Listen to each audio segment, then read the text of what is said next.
Assalamualaikum warahmatullahi wabarakatuh. Kisah cinta beda agama penuh kesedihan, konflik keluarga sehingga akhirnya pun berakhir pengkhianatan. Simak cerita berikut. Jangan lupa like, komen, dan subscribe. Di sebuah kota kecil yang penuh dengan hiruk-pikuk kehidupan, Arya berjalan memasuki perpustakaan tua di sudut jalan. Tanpa sengaja, tatapannya bertemu dengan seorang gadis yang tengah menelusuri lembaran buku dengan penuh perhatian. Nadine, dengan rambut panjang tergerai dan tatapan penuh rasa ingin tahu, tampak begitu asyik dengan dunianya sendiri. Waktu seolah berhenti ketika mata mereka bertemu. Nadine tersenyum samar, lalu kembali menunduk, pura-pura tidak menyadari tatapan Arya yang masih terpaku padanya.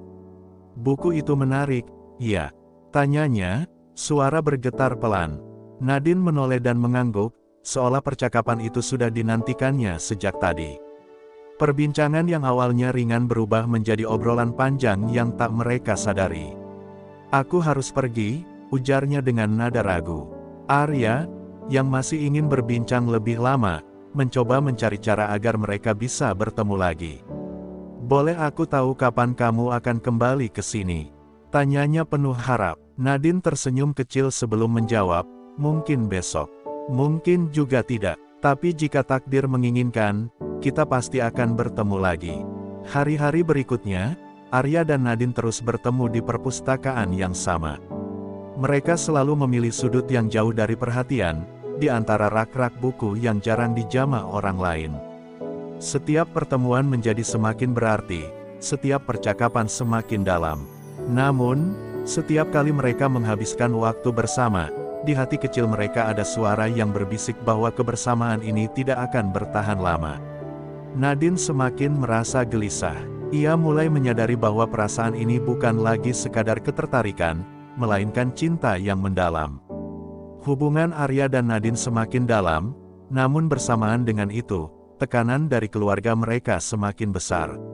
Nadine mulai merasa gelisah setiap kali ibunya menatapnya penuh curiga. Keluarganya mulai menanyakan dengan siapa ia sering menghabiskan waktu di luar rumah. Sementara itu, Arya pun merasakan hal yang sama.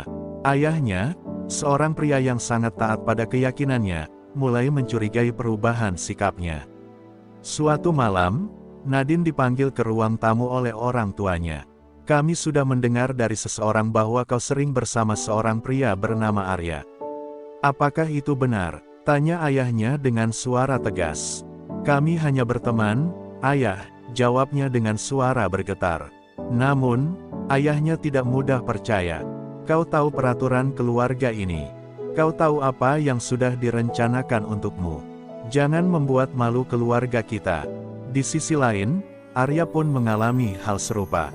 Suatu malam, ayahnya mendatanginya di kamar dengan ekspresi serius. "Aku mendengar kau dekat dengan seorang gadis yang berbeda keyakinan. Apa itu benar?" Arya mencoba untuk menyangkal, namun tatapan tajam ayahnya membuatnya tak mampu berkata-kata. "Kau tahu ini tidak bisa terjadi, Arya. Ini bukan hanya tentang cinta, ini tentang kehormatan, tentang keluarga, tentang keyakinan yang telah kita junjung sejak lama," kata ayahnya dengan nada penuh peringatan. "Aku takut, Arya," bisik Nadine dengan mata berkaca-kaca. "Aku tidak ingin kehilanganmu, tapi aku juga tidak ingin mengecewakan keluargaku." Arya meraih tangannya, menggenggamnya erat. "Aku juga takut, Nadine. Tapi aku lebih takut jika harus hidup tanpamu." Malam itu, mereka berjanji untuk tetap bertahan. Suatu hari, Nadine dipanggil oleh keluarganya untuk menghadiri sebuah pertemuan keluarga. Tanpa ia duga, pertemuan itu adalah pertemuan perjodohan. Malam itu, Nadine menemui Arya dengan wajah penuh air mata. "Mereka telah memilihkan seseorang untukku," katanya dengan suara parau. Arya terdiam, mencoba memahami kata-kata yang baru saja keluar dari mulut gadis yang dicintainya. "Aku tidak punya pilihan, Arya. Aku harus menurut." "Lalu bagaimana dengan kita?" tanya Arya dengan suara bergetar. Nadine menggigit bibirnya, menahan isak tangis. "Aku tidak tahu, aku tidak ingin kehilanganmu, tapi aku juga tidak ingin menghancurkan keluargaku. Aku tidak ingin ini berakhir seperti ini," bisik Nadine dengan suara lirih. Arya menggenggam wajahnya, menatapnya dengan penuh kesedihan. Aku juga tidak, Nadine. Tapi kita tidak bisa lari dari kenyataan. Kedua mata mereka berkaca-kaca, menyadari bahwa ini adalah pertemuan terakhir mereka sebagai sepasang kekasih. Keesokan harinya, Nadine berdiri di altar, mengenakan gaun putih yang seharusnya melambangkan kebahagiaan. Tapi dalam hatinya, hanya ada kesedihan dan kepedihan. Di antara tamu yang hadir, matanya mencari sosok Arya, tetapi pria itu tidak ada di sana. Nadine merasa hampa, seolah jiwanya telah pergi meninggalkannya. Di sisi lain, Arya duduk di kamar kosnya, menatap layar ponselnya yang penuh dengan pesan Nadine yang tak sanggup ia balas. Dengan tangan gemetar, ia mengetik pesan terakhir, "Aku mencintaimu, dan akan selalu mencintaimu. Maaf, aku tidak bisa datang. Selamat tinggal, Nadine." Nadine membaca pesan itu setelah pernikahan selesai. Air mata mengalir tanpa henti, menyadari bahwa dalam hidup ini, tidak semua cinta bisa diperjuangkan.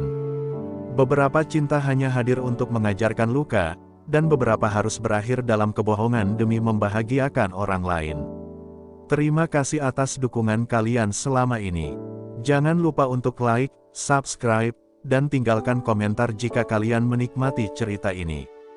Sampai jumpa di video berikutnya, dan semoga hari-hari kalian selalu dipenuhi kebahagiaan dan keberkahan.